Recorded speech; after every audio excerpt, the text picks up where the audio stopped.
Yes, thank you very much. Dear participants, welcome to the Roundtable panel titled Political Economy of the Second Trump Administration. My name is Masato Shizume, a professor and senior dean of the Faculty of Political Science and Economics, Waseda University. Please forgive me to participate online, not in person, for a practical reason. I have two announcements before starting the session. The first, this research conference is the first event since two research communities, the Waseda Society of Political Science and Economics, founded in 1924, and the Japan Association of Political Economy, founded in 2009, merged this month. In a sense, this event is in the context of commemorating the reverse of our research community. The second, as the organizer mentioned, we will record the session and make it available to the public. So during the Q&A session, and for on-site participants, please identify yourself if you allow us to identify you. If you don't want to and wish to remain anonymous, you don't have to identify yourself. For online participants, please use the Q&A function so that I will pick up your comment or questions and ask on behalf of you. Thank you. So let me start.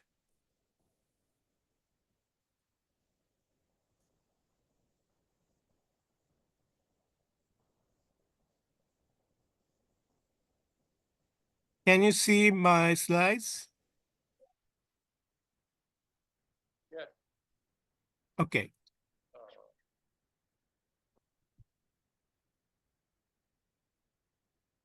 So first, the motivation and the structure of the panel.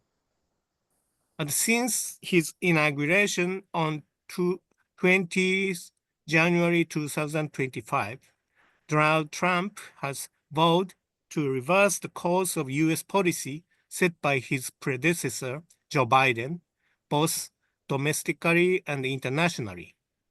Given the enormous influence of the United States in global affairs, the shift in power brings with it fundamental changes in various areas, including global security, migration, the environment, and the economy.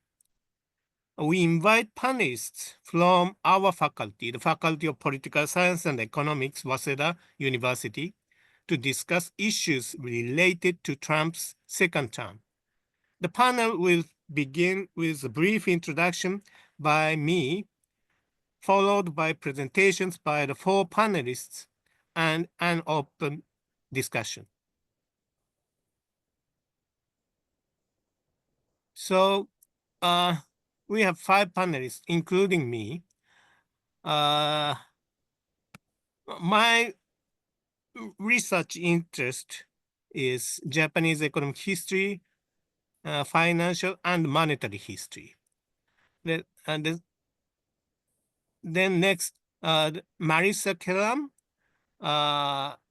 her main research interest is political parties, democratic accountability, and media freedom. And Yas Todo, whose major interest is international economics, development economics, and economics of networks. And Shuhei Kurisaki, his main interest is international security, diplomacy, conflict resolution, and nuclear strategies. Finally, Yuriko Takahashi, who is now on the way. Her main research interest is comparative politics, comparative political economy of the global South, politics of migration, Latino political behavior, and Latin American politics. So, and this is in the order of the presentation. Now, I just briefly summarize the inaugural address of the President Trump. He set the first priority on the put America first. So the top priority will be to create a nation that is proud, prosperous, and free. Secondly, the all illegal entry will immediately be halted. So his immigration policy is mainly focusing on the Mexican border. Third, he declared to defeat record inflation. To do so, he says he will drill. So that means to produce more energies and oil and natural gas.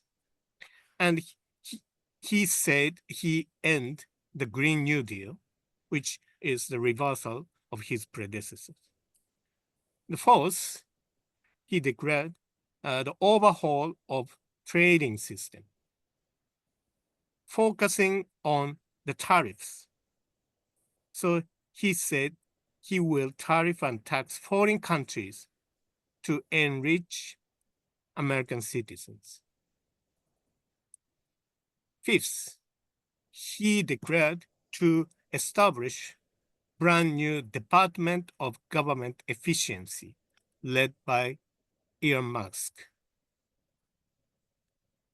In the foreign policy arena, he declared to be a peacemaker and unifier. And we are very aware that his new attempt to bring the peace in Ukraine is now on the deadlock. And also he says that the United States will be a growing nation in terms of wealth, territory, and expectations. So that's the kind of his policy. So to summarize, this is my interpretation of Trump Doctrine 2.0. First, put the American national interest first and foremost. Second, define the American national interest in economics terms, expressed in visible, materialistic, or monetary benefits. And don't consider other soft values such as diversity and inclusion, global environmental sustainability, human rights, etc. Third, to use tariffs as the main bargaining weapon because that's the cheapest way to achieve the goal. Now I stop here and invite Marissa. Yes, please.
Very good.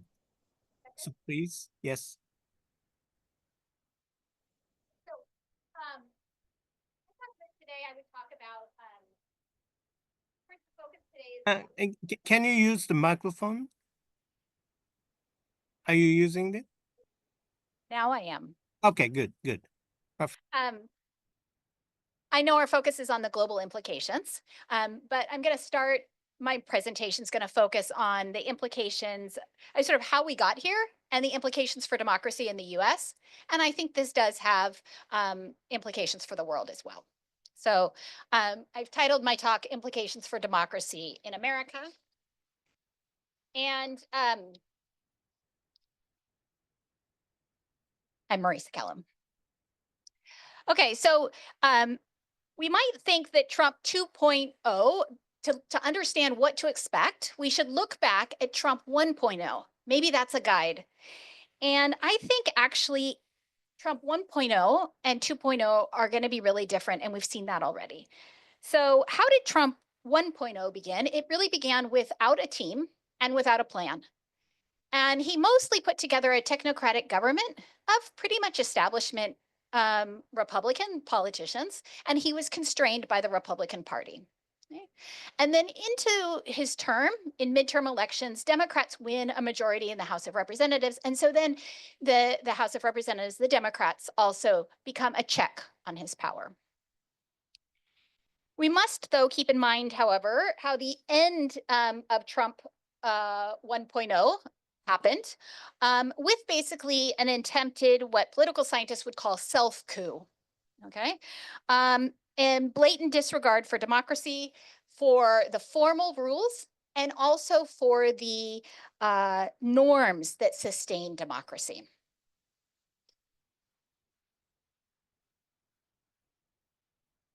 Fast forward to November 2024, and let's think about the US presidential election and how it is that Trump won. It was a close election, and so quite hard to predict, but the outcome of the election really isn't that surprising. So let me just emphasize that Trump and the Republican Party win in free and fair elections, and they win the presidency, the Senate, and the House of Representatives, okay? This outcome of the election can be predicted with a very simple forecasting model. This is called the political economy forecasting model. And in this prediction, we predict the incumbent party vote, which is Democrats over Democrats plus Republicans. Okay, and we choose Democrats as the numerator because the Democrats were the incumbent party because Joe Biden was the incumbent. Okay, we predict the incumbent party vote based on the constant plus presidential popularity. This is the Gallup poll taken on July 1st of the election year. So before the campaign really heats up. And actually before the conventions, right, before the debates, typically. And we also put in economic growth. And this is economic growth from the change in GNP over the first 2 quarters of the election year. So very short-term change in economic growth. And this model predicted 48% for the Democrats, and Kamala Harris got 48.3% of the vote, the popular vote. Now you might say, well, but you know, US presidential elections are not determined by the popular vote, they're determined by the Electoral College. So these same scholars who produced this model also do a very simple model using basically the popular vote to predict the Electoral College vote. And in that case, they predicted that she would get 197 votes and she gets 226. Okay, so, and let me just skip forward. So they try different measures. You can put in unemployment, you can put in inflation, you can complicate the model, take into account whether a previous president is running. But in all cases, here we go, you can see that the forecast for the Democrats is about 48% of the vote. Okay, this is the scatter plot showing the relationship between the popular vote and the Electoral College vote. Sorry, go back. So a couple things to emphasize about the election. Trump gained votes in 2024 in almost every district over his vote share in 2020. So it was a widespread shift towards Trump. Kamala Harris had more support than Biden. So when Biden drops out, Kamala Harris is more popular. She's neck and neck with Trump, but voters' attitudes on the economy did not change after Kamala Harris took over. Immigration was one of the key issues in this election. And the Democrats' policy has shifted to become more restrictive towards immigration. But immigration still is one of these issues that we say the Republicans have issue ownership. So if you're voting based on immigration, you tend to turn to the Republican Party. For Democrats, the issue of abortion, maybe pro-choice, is really an issue that they have issue ownership. But that wasn't quite as salient in the 2024 election as it had been in the past. So overall, then, this election is much more about performance than it is about the issues or it is about the candidates. This is seen as an anti-incumbent vote that's about sentiment about the economy, especially inflation and high prices. And it's an anti-incumbent vote that's consistent with anti-incumbent votes in other places around the world. So before I move on from the election, let me just mention some work by political scientists who are long scholars of American politics, and they wrote a book called Democracy for Realists. And they use this same political economy model, and we can see this vary over time. This is real disposable income percent change in the 6 months before the election, okay? Or the first 2 quarters of the election year. This is showing that voters are very myopic. Look at how, well that just the 6 months before the election, that's all you need. 4 years, you can forget about everything, just the last 6 months, and you can predict pretty well the outcome of the US elections. So they make the point that voters are asked to make sense of a very complicated world. Most voters are not interested, and most voters are very uninformed. Voters shift their views based on elite cues. So whether, how voters feel about Russia and Putin depends on how Trump feels about Russia and Putin, and will shift widely, right? Voters also mostly vote based on identity more so than issues. So how does somebody like me? What is this implication for my group, right? And voters are myopic. So the point is that the 2024 election should not be interpreted as a wave of populist, radical, and anti-democratic attitudes among the majority of Americans. There are certainly some people in the US electorate that think that way. But as the majority in this shift towards Trump probably isn't that. It's much more about the performance of the economy.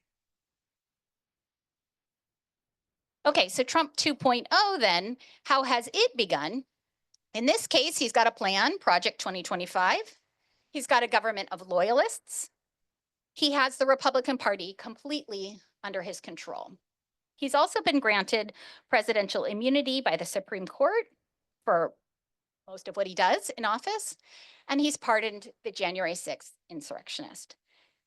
So we're in a really different start than we were at Trump 1.0.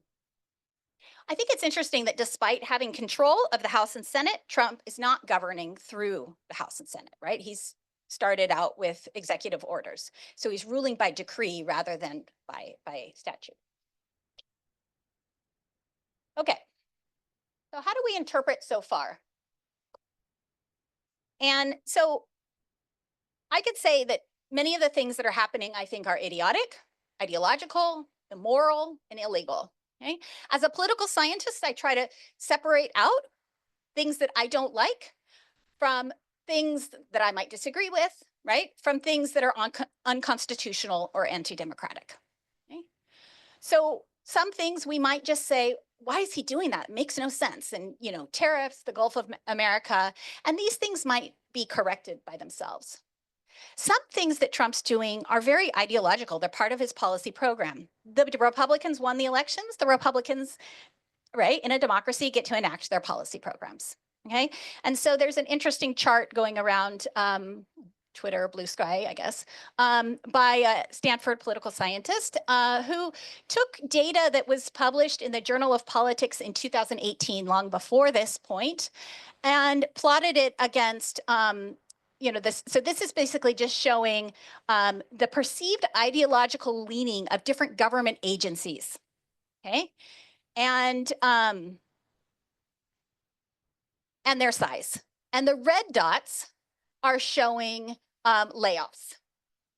And so we can see that the places that are being laid off are much more on the left or liberal side of the spectrum, suggesting that the Doge cuts are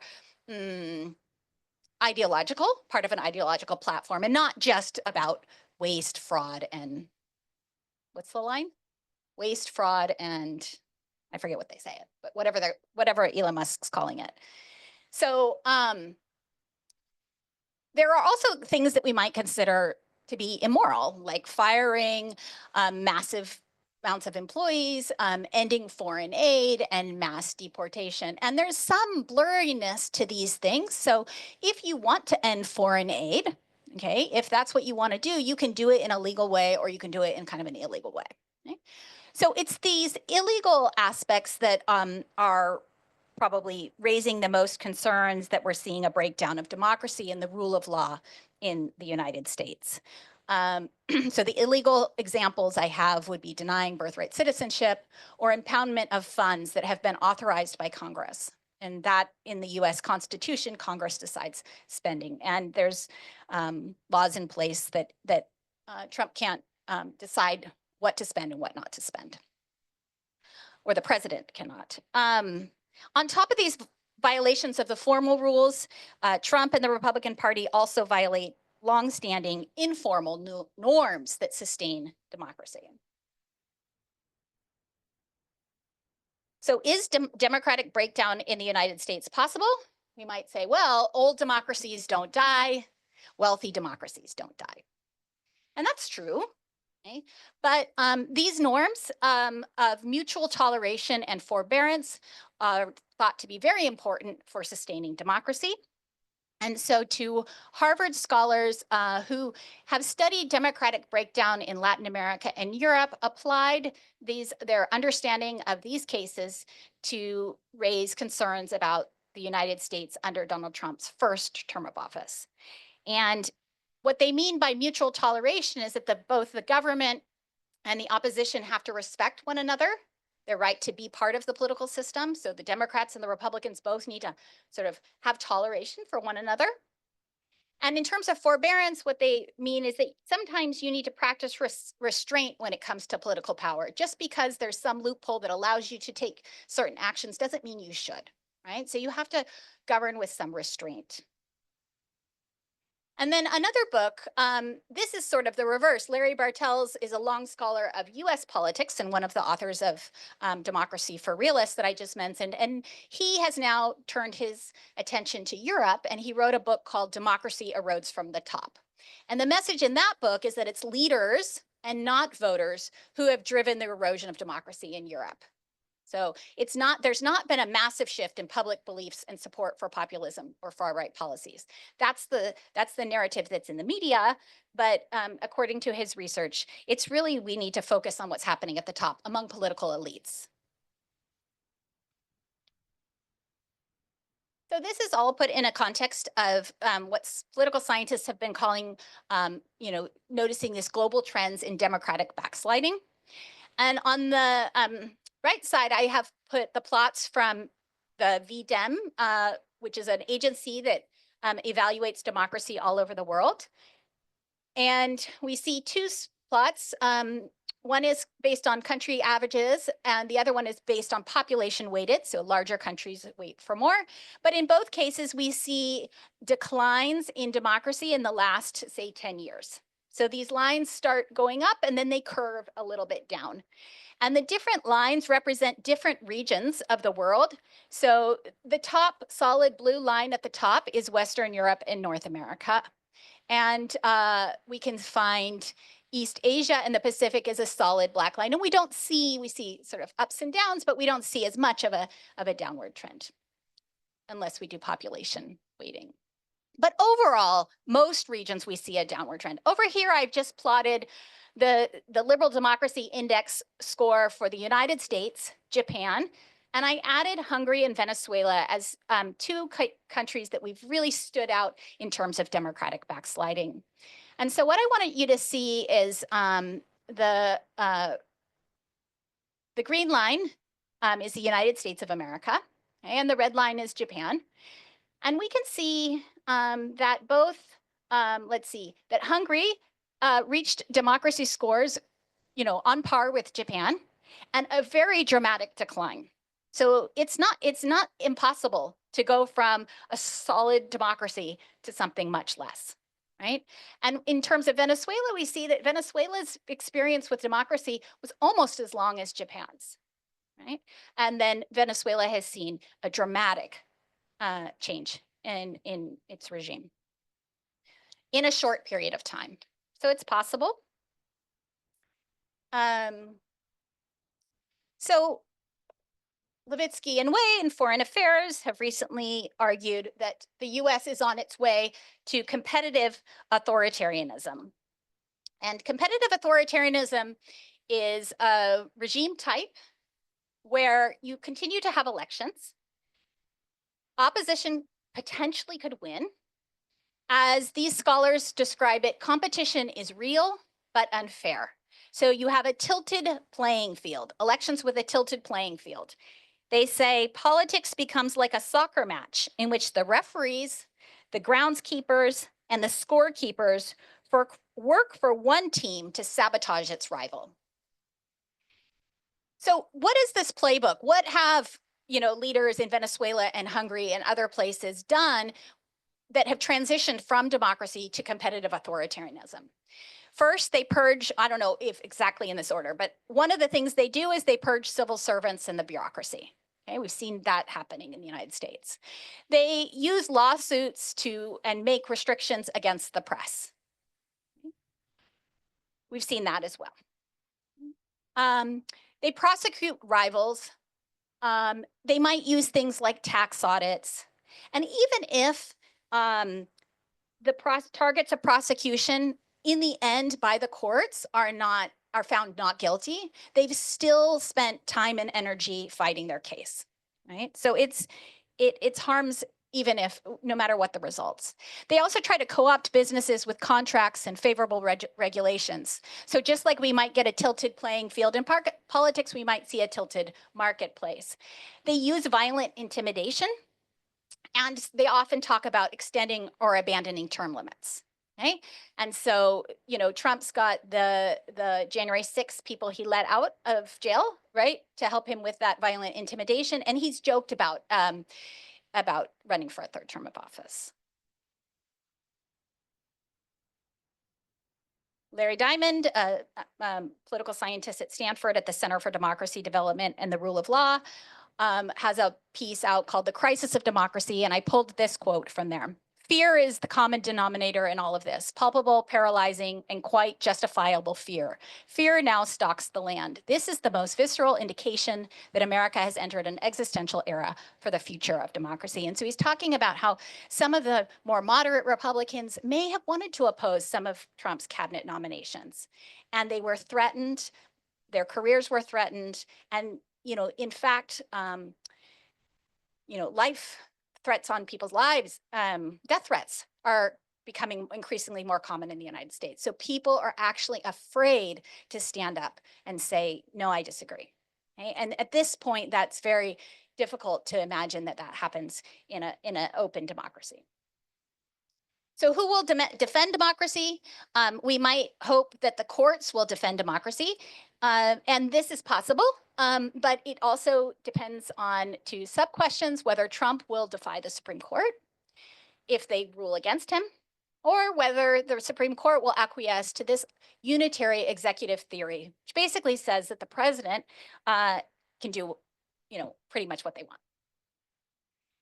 So Larry Diamond suggests that the last line of defense is civil society, but raises some concerns given polarization and misinformation. Civil society is very fragmented.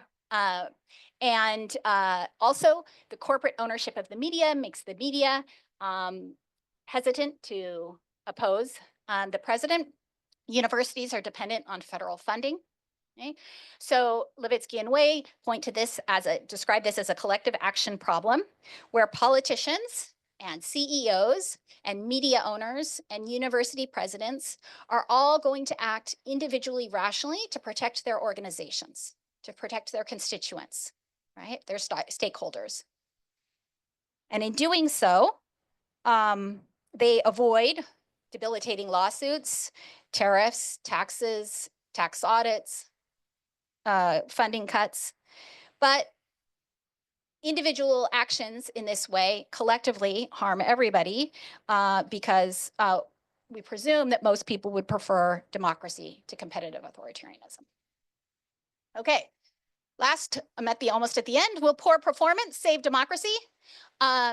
We have this seems like something we shouldn't hope for, but in some ways this might be our best bet. So poor governance, if we expect poor governance, then we might expect some economic decline. And if the economy declines, Trump popularity falls, okay?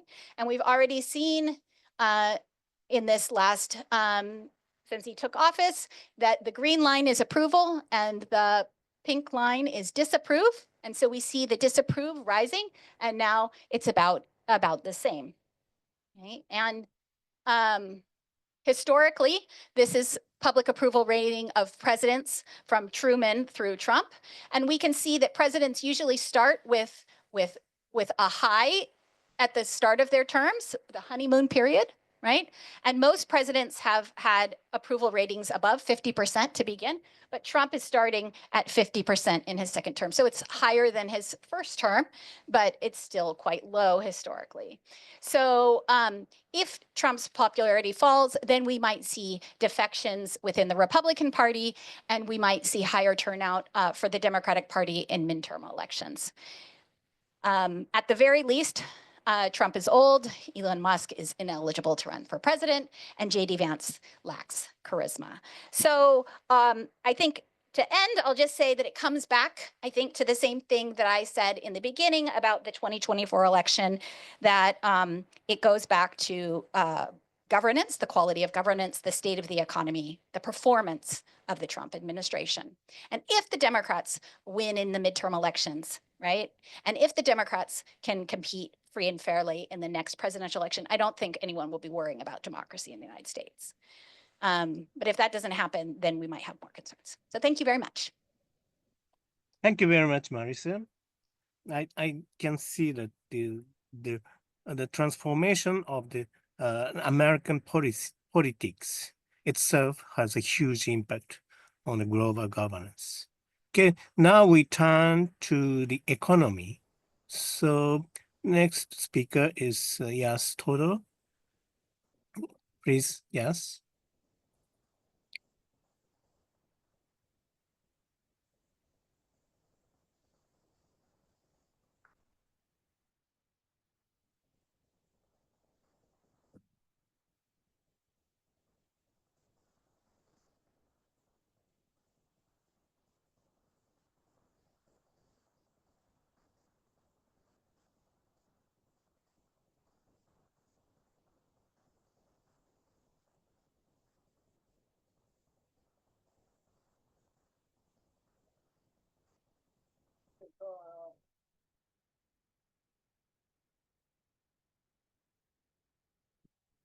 Okay, my name is Yasuki Dodo from Waseda University.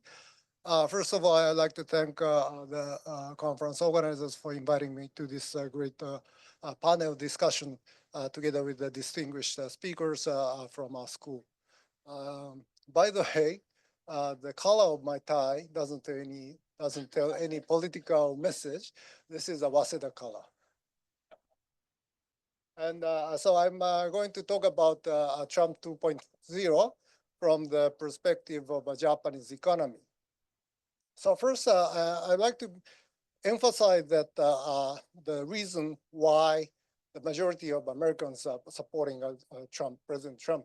So this is a figure for the median household income for the long period of time. And you can easily see that after 2001, when China joined the WTO, the median income of the US had been stagnant for like 15 years. And then during the Trump 1.0, the median income jumped up. The causality is not very clear, but still, I fully understand that the majority of Americans are supporting President Trump. So basically, they are kind of tired of globalization, the cheap imports from China. So that's why the President Trump is actually expecting that the Japanese companies will invest in the U.S. more to create jobs and to raise. No, I skipped this part. The President Trump's main objective is to revitalize the U.S. manufacturing sector and to raise income of middle and low income classes. And for that purpose, the President Trump is expecting Japan to invest in the U.S. So actually, the foreign direct investment from Japan to the U.S. has been increasing a lot. So for the last 4 years, it increased. So this figure is showing FDI, foreign direct investment, from Japan to selected countries. The green one is the U.S. And for the recent 4 years, the FDI from Japan to the U.S. Increased like 3/4. But if you look at if you focus on the FDI in the manufacturing sector, the picture is a bit different.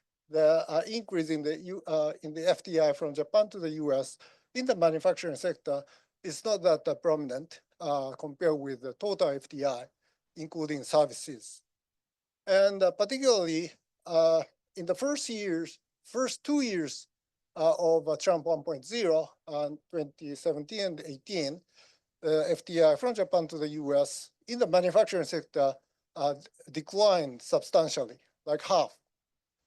This is possibly because Japanese companies were worried about policies of Trump 1.0. So, but this shouldn't be happening this time in Trump 2.0. So that means Japanese government should cooperate with the U.S. government to reduce this policy uncertainty in Trump 2.0 to keep increasing FDI from Japan to the U.S.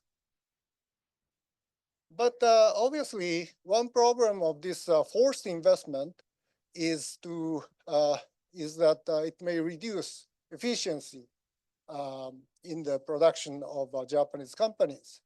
So Japan should do something more to maximize our profits and to create a win-win situation between Japan and the US. So I would like to propose two.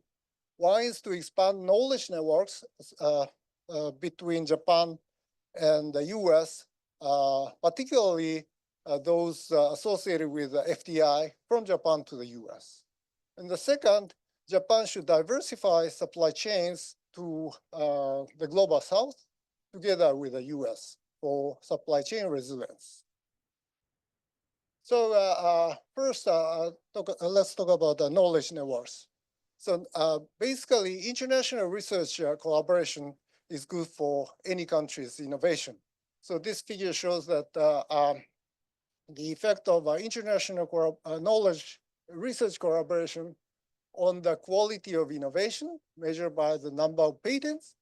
And you can see that the international collaboration has a very large positive impact on the quality of innovation. And the effect of international collaboration is always larger than the effect of a domestic collaboration for any country, including the US, Japan, and China. So this is possibly because through international research collaboration, we can learn new knowledge from foreign partners. But unfortunately, the Japanese companies or institutions have been kind of inactively engaged in international research collaboration. So this figure shows that Japan is the worst two among major countries in terms of international co-innovation. So this figure also shows the same thing, in the COVID-19 research. However, the things is a bit changing to the direction favorable to Japan because of the US-China decoupling. So because of that, the research collaboration between China and the US has been declining. So this figure shows the number of collaborations, research collaborations between the US and China declined by almost 15% from 2018 to 2021 in many major science and engineering fields. So, but as I showed before, even the US has benefited from international research collaboration. So this figure implies that now the US is looking for new partners for their innovation. And obviously Japan can be a candidate because Japan still is still the third largest country in terms of the number of patent grants. And I'm very happy to note that recently research collaboration between Japan and the US in the semiconductor industry has been very active, mostly supported by Japanese government's industrial policy. So these two typical cases where like a Tokyo Electron and Rapidas Japanese companies are collaborating with US and other foreign companies like IBM, Intel, TSMC, and Samsung. So these two cases are very good to create a win-win situation between the US and Japan, because we can learn from each other and promote innovation. And to strengthen the win-win situation further, I'd like to propose that Japan's outward FDI to the US should be associated with R&D research collaboration in the US, as actually is often the case in practice, like Toyota and Kyocera are doing a lot of research collaboration in the US associated with the FDI. And FDI with the R&D in the US can improve productivity and innovation capacity of parent firms in Japan through learning from each other, as evidenced by my own study using a large-scale firm-level data. So now let's talk about let's turn to supply chains. So this figure is showing imports of electric and electronic equipment to Japan and to the US from selected countries. And if you see this blue line, you can find that China's share in the US imports of these products is declining a lot after 2018, the beginning of a tariff war between the two countries. And Mexico's share, the yellow line, is kind of stagnant, but may decline from now because of the tariffs possibly imposed by President Trump. But imports from other regions like ASEAN and these countries has not been increasing a lot. So this means that the US is not diversifying their supply chains to non-China countries much. And this may hurt the US economy because by onshoring or relocating production plants to the US, maybe they cannot cover all the reduction in Chinese imports. So they still need a diversification of supply chains, but they not sufficient. So they don't do that sufficiently. And looking at the Japan's case, the China's share in imports to Japan has been stagnant, actually, not declining a lot. So and ASEAN share is also stagnant. So this also means that Japan is also failing to diversify our supply chains. And this is a problem because there is a risk of disruption of supply chains or imports from China due to national security reasons. And actually, I simulated the possible effect of disruption of imports from China using data for 1 million companies in Japan and their supply chain ties. And I found that if imports from China reduced by 80% for 2 months, then value-added production of Japan would decline by 40%. This is a huge effect because the effect of import disruption would propagate and is magnified through domestic supply chains. So we need to be very careful about that. But still, supply chains of Japan and the US are not diversified well to the global south. And there are several problems. One is that the Western countries failed to provide sufficient economic benefits to the global south countries compared with China. According to my recent study, China's Belt and Road Initiative, BRI, provides infrastructure and thus promote FDI, foreign direct investment from China, a lot. But this figure shows that Japanese infrastructure projects, the number of Japanese infrastructure projects actually declined in the BRI countries.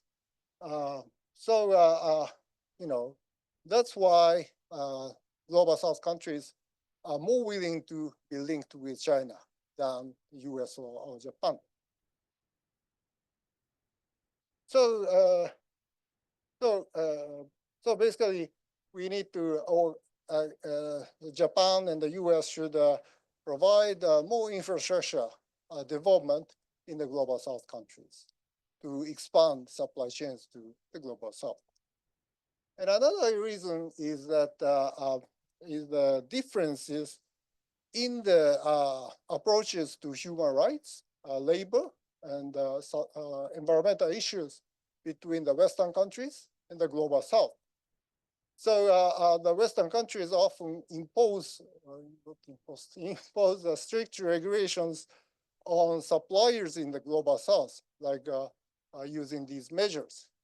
So this actually reduces the trade links and investment links between the Western countries and the global south. And this figure shows the negative correlation between the difference in the democracy level of two countries and their trade value. So these differences are definitely the one reason for the insufficient diversification of supply chains of Japan and the US to the global south. So I would like to propose that we need to have a more flexible approach to these issues, not imposing strict regulations, but allowing for more gradual changes in improvements in the global south. So in that case, actually, President Trump may be more flexible than President Biden. So I would expect Trump 2.0 would actually be helpful to this expansion. Okay, so let me summarize. So Japan can avoid negative impacts of Trump 2.0 by investing in the US more and promoting research collaboration with the US more. And in both cases, policy uncertainty and costly search for good partners are major barriers.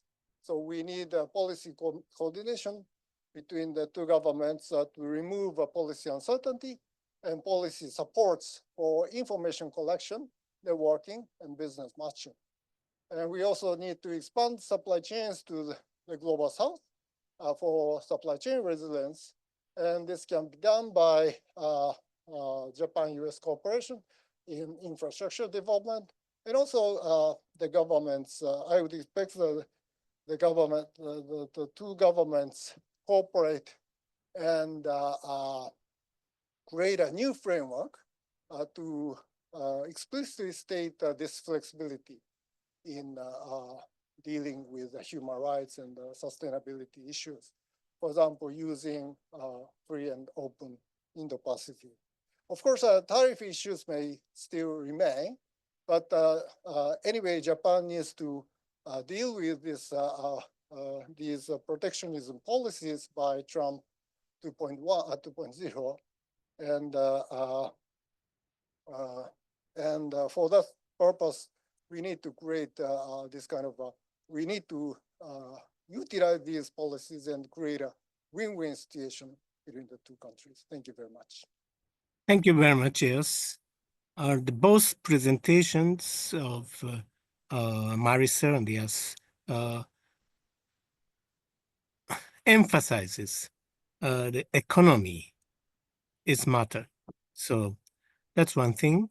And maybe yes, I think you can pass these slides to Prime Minister Ishiba for his next visit to the United States. Okay, so now we turn to the international security and diplomacy. Shuhei, could you come up?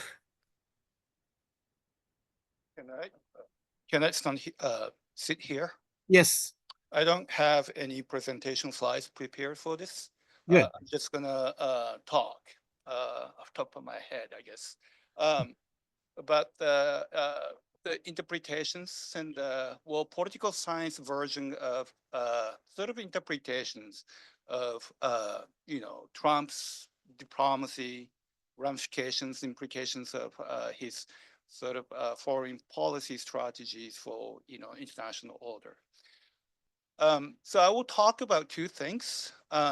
One about the architecture of international order, and another the war termination strategies. Okay. So the first one, in terms of international order, right? So the after the end of World War II, the post-World War order has been, basic architecture of the post-World War II order has been what we call, especially in the Western sphere, what is being what we call the liberal internationalism, right? Or sometimes it's called institutional liberalism, right? The idea is that the order, international order, it's not maintained by power, right? And the hegemonic sort of stability theory, argues that it is power basically that provides the backbone for international order. However, international liberalism or sort of liberal internationalism basically sort of departs from this idea by delegating the hegemonic power to institutional setups, including something like, what we now call WTO and the World Bank, United Nations, and regional collective security mechanisms, and so forth, right? So those are the key sort of institutional architecture that we have, sort of this world has lived, right? Question of how United States, various, through various administrations have subscribed to this sort of the basic idea of institutional-based internationalism varies, right? So basically, roughly speaking, this is, this is a really bad simplification, but democratic presidents, basically, they subscribe to this, institutional ideas very much, right? Whereas the Republican presidents subscribe to, no, we don't care much about international institutions, but instead, we are going to basically rely on our own, naked power, i.e. military capabilities, right? So that's where, the rhetorics and the narratives of United States being a policeman for the world order comes in, right? But this is just a lot of it is just a political rhetoric. For example, those Republican presidents or administrations who basically try to downplay the importance of institutional setup also enjoyed the institutional setups, right? It's just that they didn't argue for the virtue of having liberal internationalism. It's just that they try to play with the existing, international institutions. For example, they try to use, if it's for its convenience, they try to use the, veto powers, right, given to those, nuclear powers, permanent 5 countries, when it's in their benefit, right? But sometimes, they reject, the sort of the rulings by ICJ, that's International Court of Justice, if that's not in line with the United States national interest. But to some extent, so that's the on one extreme there's the power politics, or what we call within the using the jargon of international relations theory, is the realism, right? We only trust power, right? Materialistic power. The other extreme is more like classical liberalism, right? Where we trust norms, and the international order should be guided by norms. And so, and also international order can be maintained through reasons. If we sit down at the table and then if we try, we play out all those arguments, then we'll arrive at some agreements. And then those agreements should be enforceable and credible, because that's consistent with the value system that we have, right? But those are two just the extremes, right? No single U.S. administration fits this, ideal type, models. But it's just each government, each administration fits in this line of or the spectrum. Then Trump, right? So I guess it's just a premature still to say to talk about where in this on this spectrum the Trump 2.0 is going to can be located, right? But according to what I observe, right, rather than working on my papers, watching YouTube channels and things like that. My own, cursory observation is that, well, Trump went, we will never know, right? So one thing that I observed from Trump 1.0 is that Trump's sort of, publicity rhetoric, right? The political rhetoric that he throws in public sphere is not really consistent with what he actually behaves, how he behaves, right? So if that's the case, then obviously we all observed what happened in the Oval Office with the President Zelensky. It's just that there's a reason for why they had that carry out the conversation, for extended period, time, like 15 minutes, right? They said that the last 10 minutes was just really, interesting, made the interesting TV show, right? Interesting, sort of quote unquote, not exactly interesting. I guess it's not good, it's not really, it's doing anything, any good for the world or for himself. But anyways, so the public, that's kind of what we consume, right? And we try to form understanding and the belief systems about what the Trump's diplomacy would look like, right? So we don't know. So some argue that right. So Trump's behavior. So obviously Trump's sort of approach to war ending strategies, which sort of touches upon my second theme, is that he doesn't subscribe to the Western narratives of what the war in Ukraine is about, right? War in Ukraine is really about, it's a fight for, democracy, freedom, and etc., right? So, listening to Japanese government officials or the, European political leaders, they all basically argue that, this is a fight for democracy, for the sake of democracy or freedom, we cannot back down because, backing down in this war implies that we are, we are weak, being weak, and a compromise on our value system, that's the democracy and freedom. Trump doesn't, this is my interpretation, but who knows, right? Is that he doesn't see this war as the war for the values, but he basically looks at we need to end the war in order to save lives, and also so that we will be ready, the country will be ready for economic development and prosperity. This is not a radical argument, actually. This is actually this is very this subscribes to the basic argument about of realism.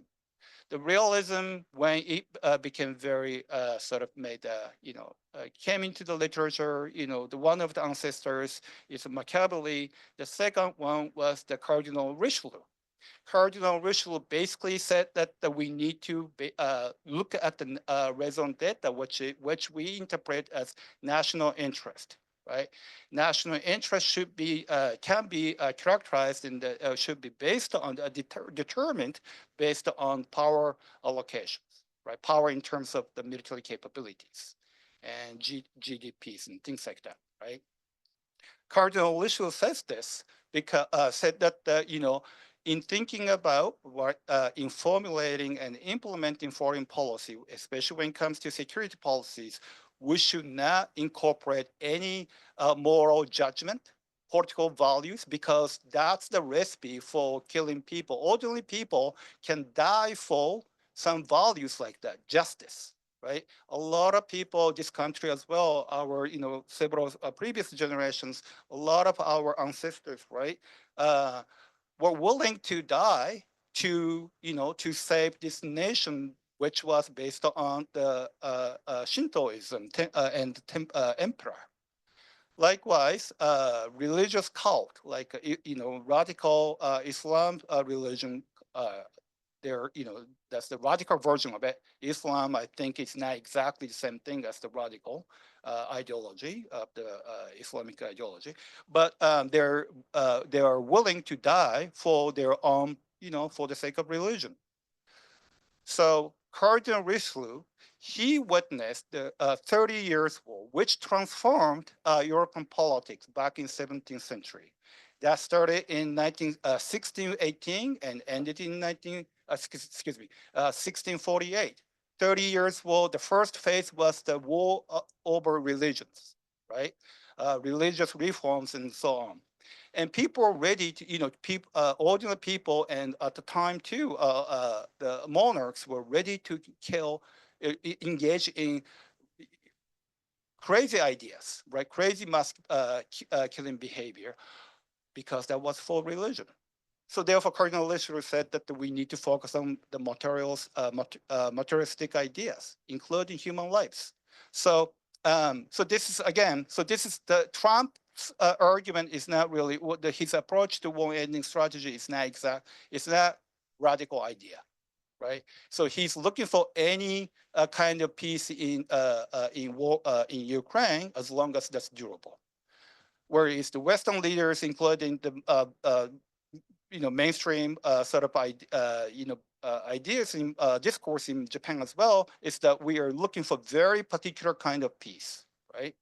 And we are, including President Zelensky as well, they are ready to sacrifice other people's lives to achieve that some political values. I don't know. So this is, it's not, I'm not throwing in a picture, a beautiful picture here. It's not pretty, but that's sort of the realism, what we call realism version of it. So the second thing, so I guess I already touched upon the second thing that I was going to talk about, war ending strategies. So yeah, so Trump is looking for, I don't know, his idea strategy for bringing peace is actually credible, but that's he's looking for the different kind of peace than other Zelensky's sort of, the kind of peace that Zelensky and the Western leaders are trying to achieve. The final point about the war ending strategies is that in order to end the war, right, you really have to shake hands with enemy, right? And that's what, for example, Showa Emperor had to do, right? You have to tolerate what is something that's not otherwise bearable, right? And I don't know, maybe Trump was trying to do it. He was his terms. He was trying to smile to Putin, maybe. But you need to talk to Putin. At the end of the day, you really need, if you want to bring an end to the war, you have to shake hands. The only alternative to shaking hands with the enemy will be the total. You need to completely destroy one of the two, right? So that's not really feasible. So anyway, those are two things that I have to say from the, one thing, sorry. The other thing that I have to mention, I was going to say, that's actually one of the only things that I took notes about. International, so this is something that I already said at the roundtable discussion of the Bunge Shunju a couple of months ago. So one famous empirical law that's being established in the literature of international relations is that it takes the very hawkish Republican presidents to end the war, according to the historical patterns. And liberal and democratic presidents usually start the war and extend the war, escalate the war. And this is the irony. So whenever I witness U.S. presidential election, my heart is always is with the democratic presidents, right? But knowing that if we do it, we are going to see a lot of death because it's going to bring warfare and the turmoils on average. So it's not a coincidence that therefore that the President Trump was trying to bring a peacemaker. He's not crazy. It's just because in that way, right? Because that's consistent with the historical pattern. Thank you. Thank you very much, Shuhei. Yeah, it's a. I was impressed by you touched upon the value system several times in your talk, and maybe we can come back to that point. Okay, so now Yuriko is here, so the floor is yours, please.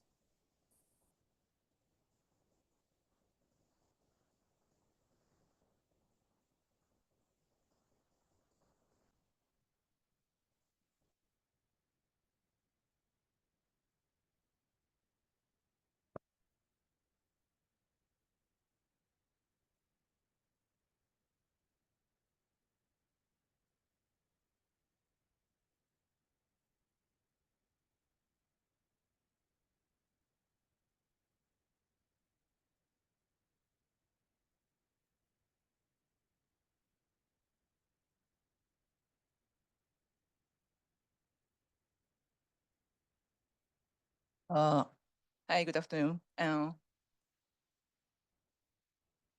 Yep, I can hear you. Thank you.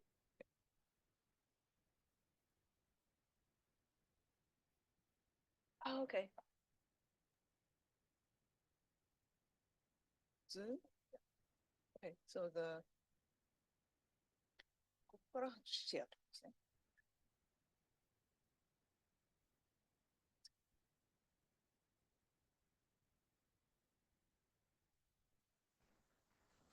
So can you hear the slide, Suzume Sensei? Can hear the, can you see the slide?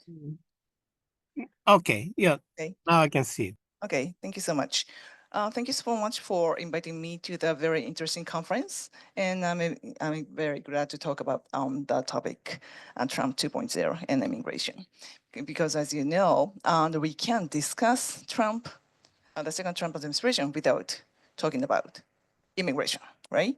That's why my today's topic, I'm going to talk about the Trump 2.0 with a particular focus on immigration and its big implication for Latin America, one of the region or countries which are affected the most by the policy changes by the Trump administration. And I have been working on the related topic for the past few years. So the part of today's presentation may overlap with my previous presentation, and I apologize in advance about that. And I hope to have a dialogue with other panelists and audience, and that will help improve my research as well. And okay, so next slide. The political economy of the second Trump administration is characterized by the strategic linking of three policy issues and that are inherently distinctive and in particular function separately. In particular, tariffs are being used to achieve other goals, policy goals. So let me explain how this works. The main focus of Trump 2.0 is to make America great again. To achieve this goal, they are trying to protect domestic industry and secure jobs for American workers first. And tariffs are a primary tool to negotiate with other countries.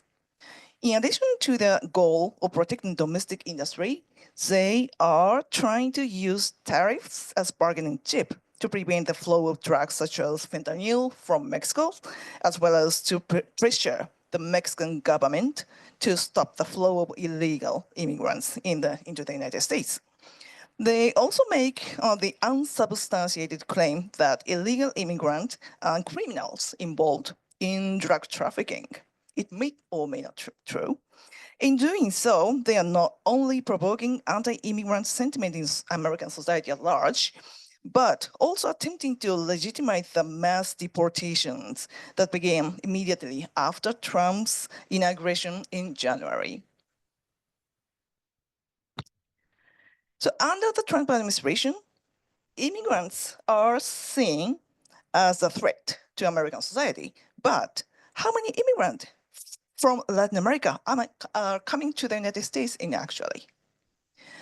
About the graph show, this picture shows that about 30% of the population of Venezuela in South America and El Salvador in Central America have immigrated recently in the past maybe 10 or 5 years because they have a very strong authoritarian government, and also there is a huge problem, economic hardship. There is also the food insecurity.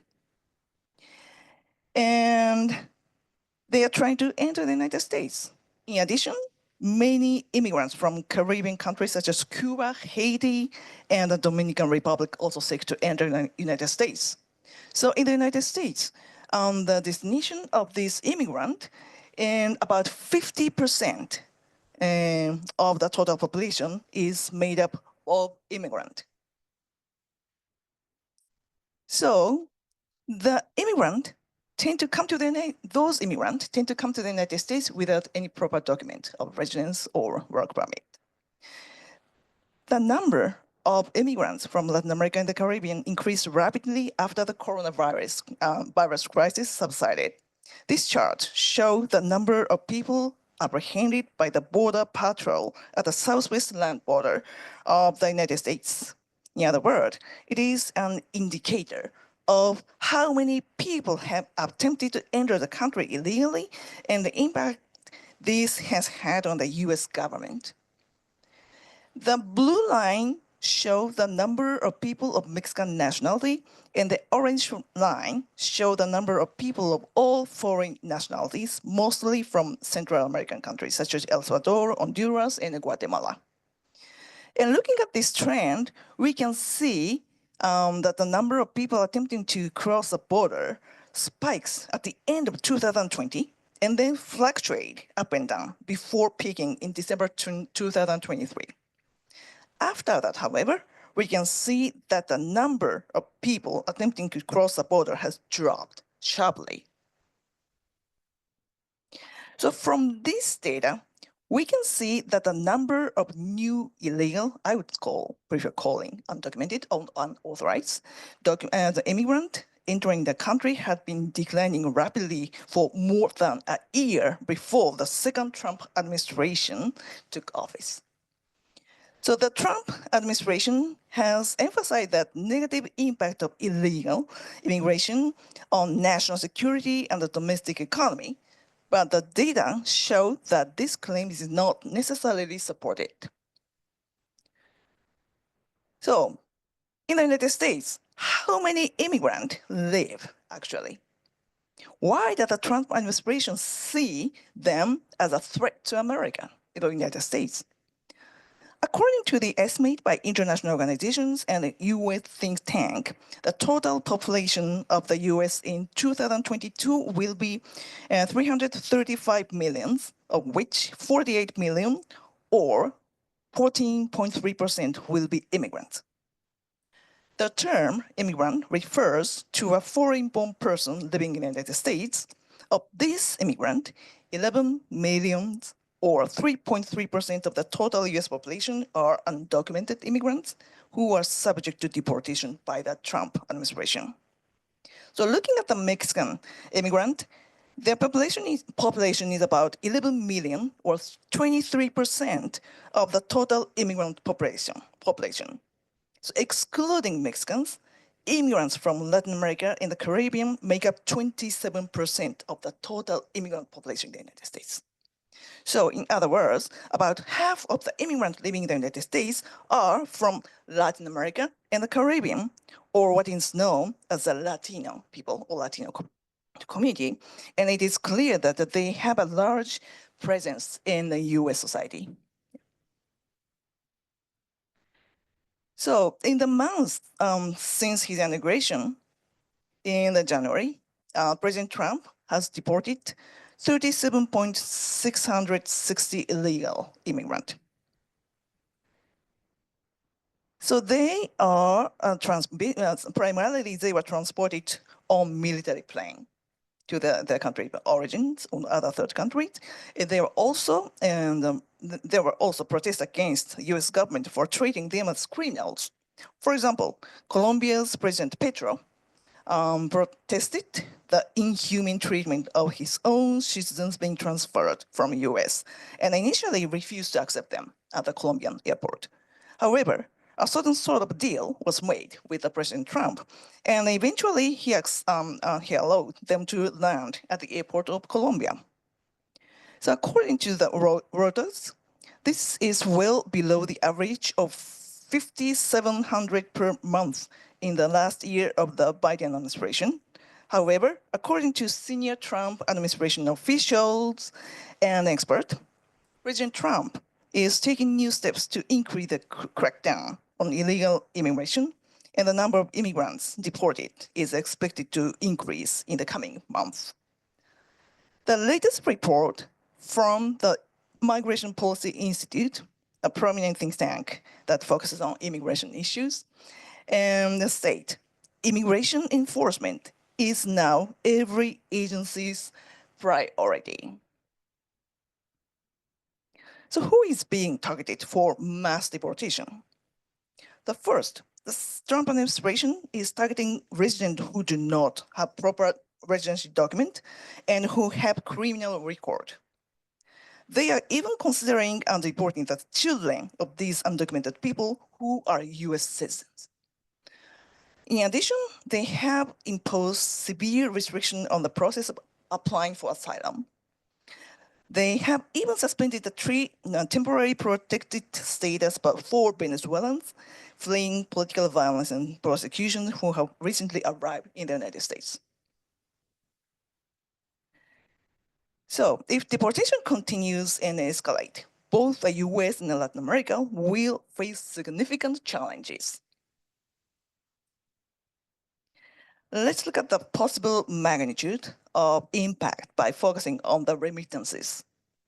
El Salvador, Nicaragua, Honduras, Haiti, and other countries depend on the remittances for a large portion of the economy. Therefore, if deportations increase, the economic impact is likely to be significant in these countries. So far, we have seen the Trump administration's harsh measures on immigration. This raises the question, why was Trump, who advocates a harsh immigration policy for Latinos, elected president when the number of Latinos in American society is increasing? This is really puzzling. To answer this question, so let's look at the voting patterns of Latino voters in presidential elections. In the past, Latino voters have traditionally supported the Democratic Party candidate. However, in the 2024 elections, support for the Republican candidate among Latino voters rose significantly to 42%, while support for the Democratic candidate fell to 56%. Although the support for the Democratic candidate was greater, the difference between the two parties was only 14 points. So we can understand that there was a shift up in party support among Latino voters. Some people say that in the 2024 elections, Latino voters paid greater attention to economy rather than immigration. Others say young male Latino voters voted for Trump. So, but further rigorous analysis will be needed to verify this argument. However, I would like to argue that the polarization of immigrant community is one of the factors leading to the victory of the Republican candidate. The massive influx of new immigrants, mainly from Venezuela, placed budgetary constraints on host cities such as New York and fueled anti-immigrant sentiment among older immigrants. So these older immigrants might have shifted their partisan support for the Republican. So this caused the tension between new and old immigrants. So thus, I conclude that the possible polarization of the Latino community may induce the Trump administration to pursue harsh measures on undocumented immigrants. So this is the project I just started working on, and we will start the community research at the end of this month. So thank you so much. Thank you very much, Yuriko. Now we are coming back to the American domestic politics. That's interesting. Okay, let's see. Okay, so we have had four very brilliant presentations, and I would like to proceed to the discussion Q&A discussion session. So can you have seat in front so that the audience can see you? I'm afraid I'm huge on the back. But anyway, let's see. So,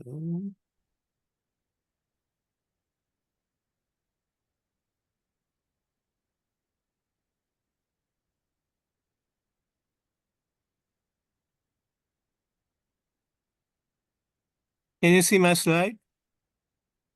So I just like to raise topics, three topics for discussion, and then it's not exclusive. So the first, maybe it's mainly for Marisa, but also for Yuriko. Why did Trump get majority support in the 2024 election? That's one thing I would like to clarify. Then I think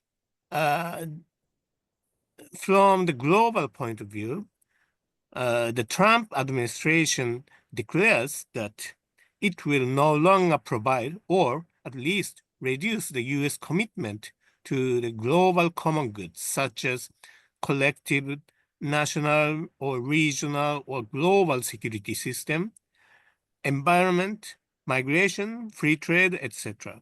So what would be the consequences? So what we will see.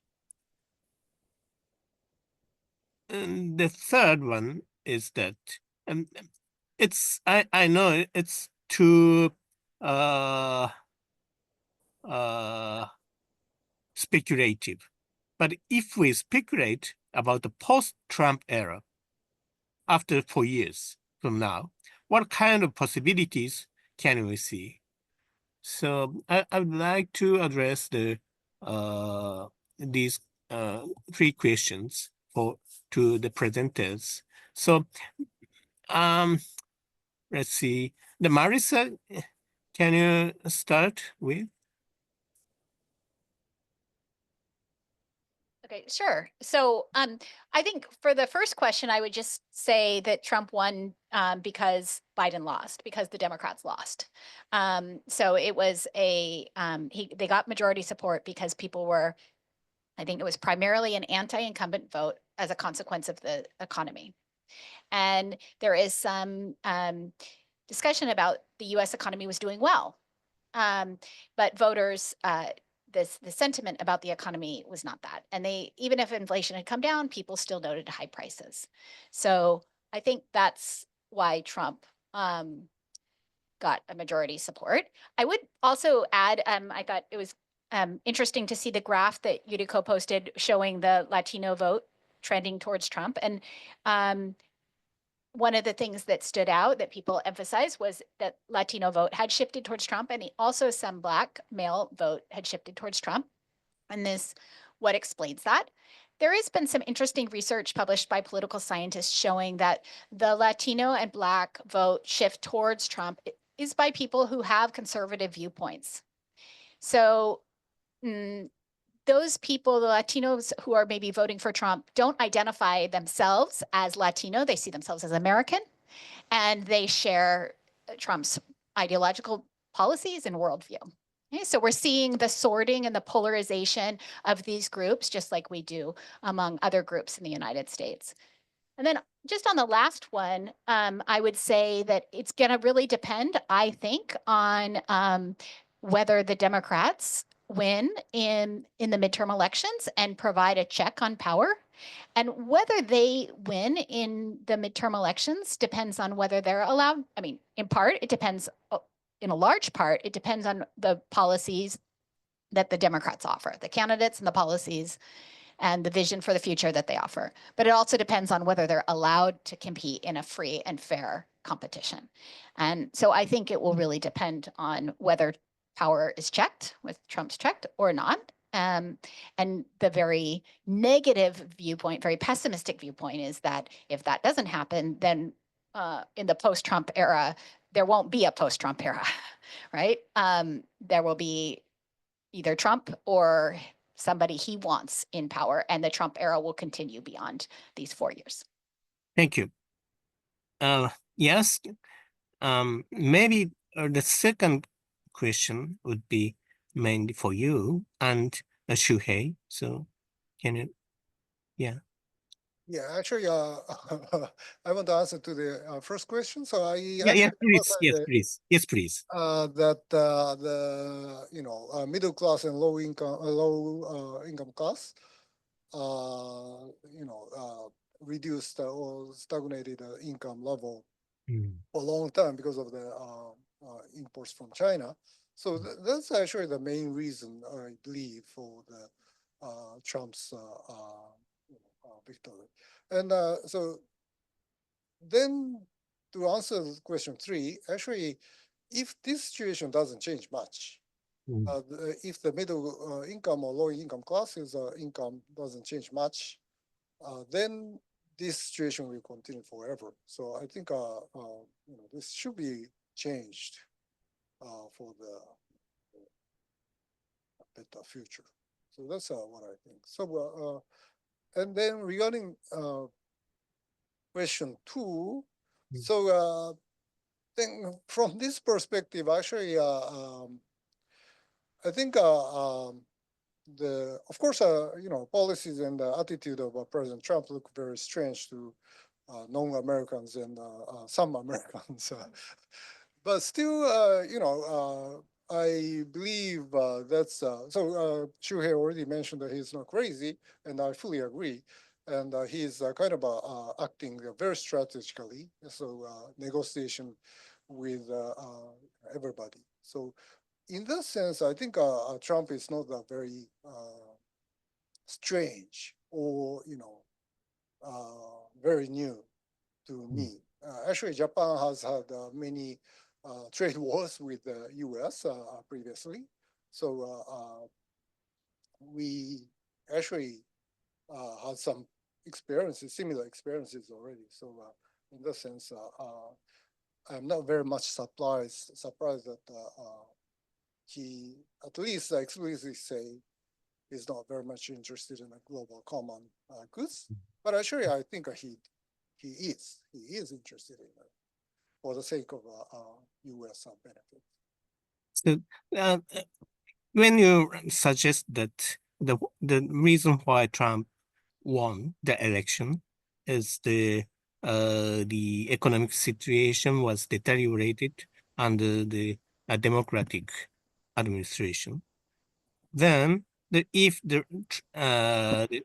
economy goes wrong under the Trump administration, what happened in the Yeah, that's a very interesting question. So basically, so even while the income of the middle or low income classes declined, the average income increased very much. So that means pretty much a polarization is going on, as many other people emphasize. So yeah, in that sense, I mean, unless so average, even if the average economic performance was very bad for the U.S., if the income of the middle class increased, then I think still Trump can win. Okay, and the Shuhei, do you have any comments? So am I supposed to talk about for the question number two? Yeah. Anything, yeah. Right. So, okay. Let me start with that. So the question is: Trump administration declares that they will no longer provide global common goods, collective. Okay, so that's not the first time. He's not the first American president that that's going to do that. If he actually is going to do it, so that's number one. A lot of, for example, we all know that the United States, throughout the various administrations, has refused to pay financial contributions to United Nations or developmental banks and things like that, right? So that's number one. Number two, well, still, like, even if he say that a lot of, so I guess we should be careful about the impact that United States government can make on international institutions. For example, peacekeeping operations. The U.S. military doesn't provide any forces. They don't provide much of the financial assistance either.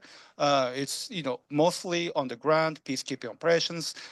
Middle powers are the main sources of the deployments, right? And so I don't know. So I don't think it's going to have huge impact on the basic architecture of international institutional setup. And also, even you're saying that Trump is not exceptional. That's correct. As a U.S. president. Right. Okay. Thank you. Okay. Even if though, say that he does complete, so he goes beyond typical, past Republican presidents by destroying not just staying away from those institutions, but if he actively destroyed those Western, political institutions that are based on Western, value system, then what's going to happen is that, we need to remember that the new Cold War is coming in, or it's emerging. So, and China has been trying to come up with the comparable institutional arrangements to compete with the U.S.-centered or European-centered, Euro-centered, U.S.-centered, whatever, the Western sort of institutional setup that had been existing, after World War II. So, but he's not going to President. This is my speculation. Who knows, right? But I don't think President Trump is going to let the China overtake the vacuum of political power, authority, legitimacy provided by existing institutions. Trump would try everything to prevent that. So in the end, we're going to stay on the same course. Nothing's going to change that much. So that's my, if you are asking me for predictions, that would be my prediction. I will stop here. Thank you. How about Yuriko? So maybe I will, I'm supposed to talk about the number 1 and number 3. Is it okay? So why did Trump get majority support for the 2024 elections? So I have two comment, and my first comment is I agree with Marissa that the ones that, for example, the minority, the Latino, the Asian, get citizenship, and also that they are kind of the second generation, third generation of immigrant. They consider themselves as Americans, not immigrant, right? But I think that the Democrat should renew the perception of the minority voters, because I was so surprised to see that Democratic parties and the leaders still have a very old-fashioned idea about how the minority are supposed to be. So they have to help and they have to support those minority people, but they themselves don't think that they need support. We are an American, so that's why I think that the mistake of the mistake or maybe the wrong perception about the minority population by the Democratic Party was one of the causes of Trump victory, right? So the maybe, and another the point I would like to make is that the Republicans did a better job in mobilizing those minority vote for the 2024 elections, because traditionally those minority voters were supporters for the Democratic parties, right? So, but the Republican only recently started to cultivate these new voters who had not been mobilized before any of the political parties. So when I was doing the field research in Chicago, I got a chance to the company that Get Out the Vote campaign for the Chuy Garcia when he was running for the majority election in Chicago, and those activists actually just try to approaching the core supporters. So they are really risk averse. They do not. They were not willing to take a risk to reaching the new supporters. Instead, they try to target the how can I say, limited resources to consolidate the support they already had. But in order to increase or maybe broaden the support base of the Democratic parties, they should go beyond the comfort zone and try to reach the swing or new voters, right? But this is something the Republican Party did in the recent and the past elections. This is one of the reasons why they were more successful in motivating and cultivating the new voters. So I think, but I haven't seen much the rigorous empirical analysis on this point about the kind of mobilizing strategy of the recent mobilizing strategy of the Republican Democrat Party. So this is another area of research I'd like to do in the future, in the near future. And related to the question 3, the post-Trump era, what kind of possibility can we see? I think it depends on the 2 factors. The first is the restructuring of the Democratic Party. And other thing is how 2 parties trained new leadership, or what kind of new leadership emerged from the 2 parties, especially from Democrats. So I think that these are the people who are completely different and completely different the style of doing politics and talking to people and making policy. So I think those people will replace the current policymakers who are on the cabinet right now. That's why I think that the future, the new leadership and the restructuring of the Democratic Party will be very important the issue we should focus on. Thank you. Thank you. So now I would like to invite the questions or comments from the floor. For the in-person participants, just raise your hand. And for the online participants, write your comment or questions in the Q&A with the Q&A function. Yes, please. I don't see how many are raising. Okay, so let's go. Yes, please. Okay, I hope I'm being heard. Hello, my name is Arthur, and I have one question. It's related to the first question in a way about the future and the narratives about it. So Professor Kelm talks about forbearance as a mark of true democracy. And a lot of legal scholars actually have talked about the US presidency and mentioned that, well, actually the president is supposed to be very strong in the US by the US Constitution. And previous Democratic presidents were very much not using all their powers. So in the future, do you think that things in a Democrat Party-led regime would just reset back to the past status quo? Or actually a president would also be strong, but just democratic? This is particularly important for people on the left, I think, because they always would say like, well, Biden has the power to institute like universal healthcare. Biden has the power to fully excuse student debt and whatnot. So do you think that such a strong presidency for Democrats is possible, or it's always going to be strong men on the Republican side and forbearing figures on the left? Yeah, thank you. Marissa, yes, please. Arthur, that's a really good question. And I don't know of course, I don't know the answer. But this is certainly, I think, something that those who are looking at the Democratic Party saying, how should they respond to Trump? You know, this is a key debate. Do we advocate for the institutions themselves, or do we play hardball back, right? Once you get into power, do you use the powers that Trump has, say, brought to the executive and, expanded the executive powers? Do you use them to enact your policy goals? I want to say I don't know yet what will happen, but I think that this is a very important question. And probably I would say that the institutions in the United States and that democracy has fundamentally changed. It's not easy to overnight recreate what took, decades and norms and, processes that have been destroyed. I would think about this in terms of where I've seen democratic backsliding in Latin America. You can, for example, fairly easily, sue a media company and cause them to go bankrupt, or frighten them and journalists leave the country. And then a Democratic with a small d comes back into office.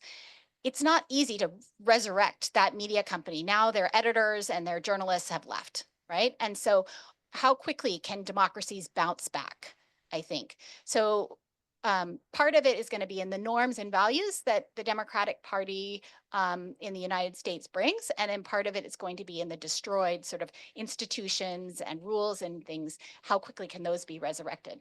And both, I think it's just hard to say, but I would say it's a really good question.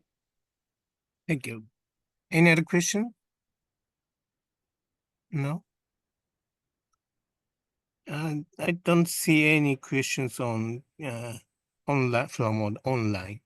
So maybe it's time to conclude.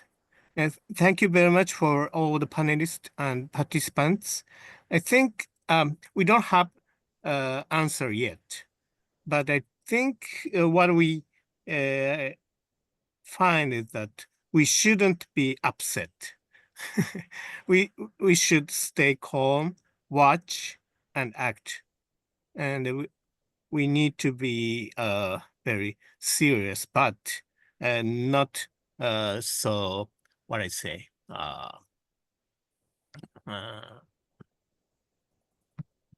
not so much concerned about that. We should look at that. And the last thing is that, and Marissa mentioned about the American universities are funded by the federal government, but we are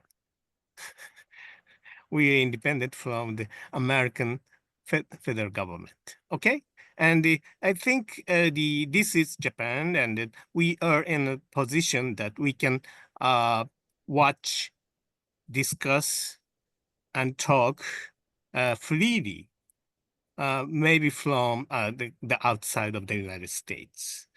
And I think we should use this our position